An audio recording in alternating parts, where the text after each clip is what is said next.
Really kind of, they're not a fancy store, but they do and have picked up lifestyle brands like Massimo and Woolrich. Designers are now coming to them. It's a really interesting story.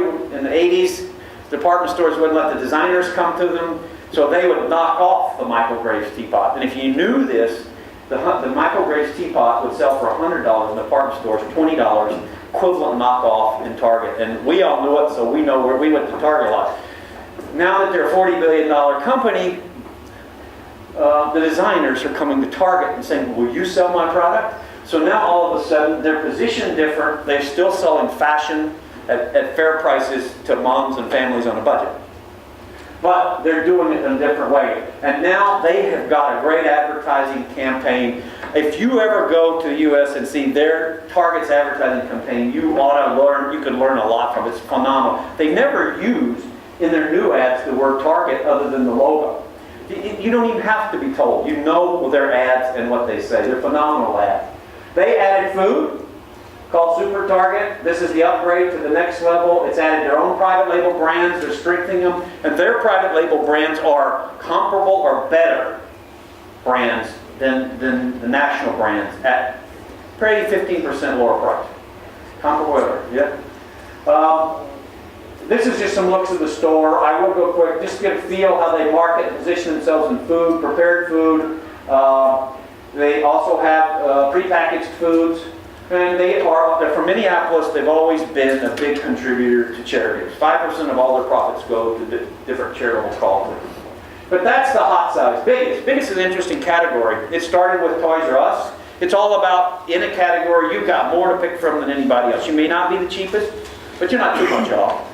Because Walmart's always going to be 10% under you. You may not have all that leading edge trend stuff, but you'll be close. But what you really do have, is you have the biggest assortment in the category. Now, what was that, JB?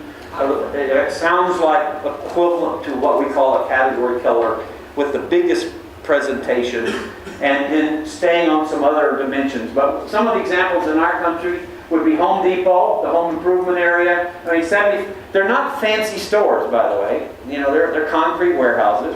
And 75 shower heads, 65 toilet seats, largest power tool assortment. It's all about dominating an assortment in a category and being the authority on it. And I'll tell you what, if you talk to any of the contractors in the U.S., this is a much even stronger contractor store than in one of its key competitors. This store is all about authority. Best Buy is our equivalent, the leader in consumer electronics with the biggest selection. And I'm not sure a whole lot of pictures, but you can envision it's a 3,000 to 4,000 square meter store that carries appliances and all the consumer electronics and all the mobile phones and the biggest LCDs. But they use consumer electronics to drive traffic. So most of this stuff is priced very, very competitive to drive traffic. But what they're really in the business of is selling consumer electronics products. One of the big challenges for Biggest, and we actually had a chart for many years but haven't pulled it, but we've changed it, is can Biggest survive? Can you still win and be positioned only on Biggest? And we're going to tell you later the answer is probably not. And one of the big reasons is the internet came along, and it's obviously a lot easier in the internet to be Biggest. It's very hard in a single store location to carry everything. If you do, the last item you add is going to be losing a lot of money. So the internet can play very successful, and Amazon is one of our best pure players. Wonderful site, I think, Rob can talk about it later, but fantastic, always ahead of everybody on what to do on the internet. And we'll share later what that is. Actually, we only had one. The reason this is kind of funny, when we originally did this in the early 90s before we wrote the book, we only had one over here, one of these categories. And we decided there are positionings that can focus both on speed. We didn't have the speed one. The convenience, the classic convenience. I'm here because I'm close to you. You can get it, get in and out, and that's all. And the other one is easy. And this is, easy was a tough word for us. Because it has some soft meanings. Everybody can interpret it. But what we're going to show you, it's all about solutions-oriented customer service. Solve my problem. Give me the service I need to solve my problem.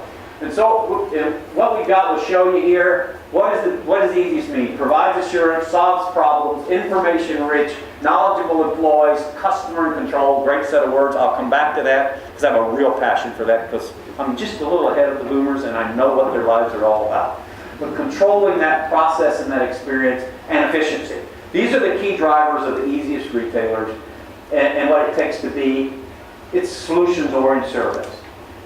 Here are some of those retailers. Saturn, you may not know of them, but they were an interesting car dealership that focused on the experience, went to one price, and was focused on selling to women, and their stores were phenomenal. Nordstrom, Land's End, Container Store, some stores you probably don't know, I'll show you what some of them. Certainly Nordstrom, where Rob worked, has always been known and famous for providing customer service and solving the apparel needs of their customers. You know, it's like a personal assistant you got when you were there. And they were fantastic at doing that. And you know, we studied, when we started getting introduced to them, the interesting thing is I've been doing consumer research since 1962. The one, it's really kind of nice because you got a lot of experience. You get all that. It's not too good because that means you're quite kind of on the old side. But what we learned by looking at every one of our clients' research, and you can go online and see who we work for, we've looked across those for themes. You know what customer service is? I don't care what you think it is, this is what it is in the U.S. It's about knowing me, knowing what I want, and having it available when I want. And that is 70% of customer service, right there, 70%. Okay? The second thing is make it easy for me to find what I want and need.